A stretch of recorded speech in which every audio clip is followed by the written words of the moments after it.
Sorunumuz bu yol, engel yok. Sorunludur yani, çocuklar dışarı çıkaramıyor.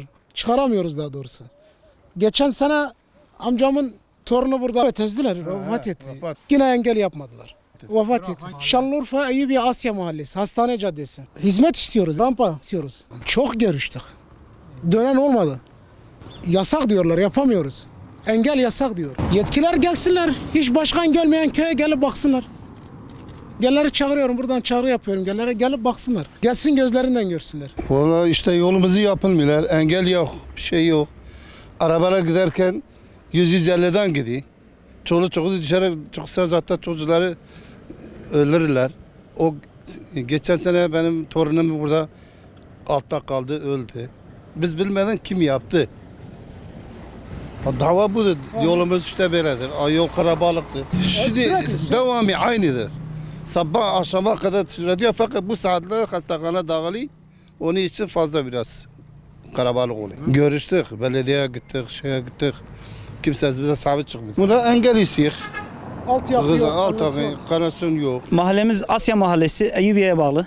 Eyüpiye ilçesine bağlı. 800 yataklı devlet hastanesinin hemen tam dibindeyiz biz. Ara yollarımız yok. Mahallemizin ara yolları bozuk.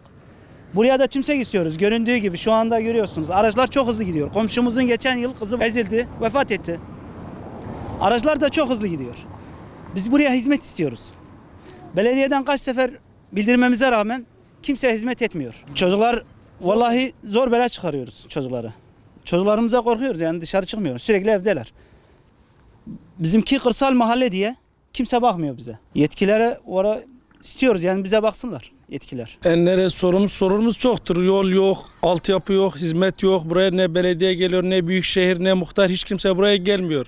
Okul taşıtlarımız yok, çok sıkıntımız var. Burada yağmur olduğunda çok sıkıntılarımız oluyor. Yolumuz bunu zaten yaptılar, yani gösteriş olarak yaptılar. Öbür ara sokaklarımız, yani bir süre dilekçe vurduk, yapmıyorlar. Yani çok sefer gittik, hiç kimse gelip gitmiyor. Talebimiz gelip bu yetkiler yolu yapsınlar. Hizmet istiyoruz.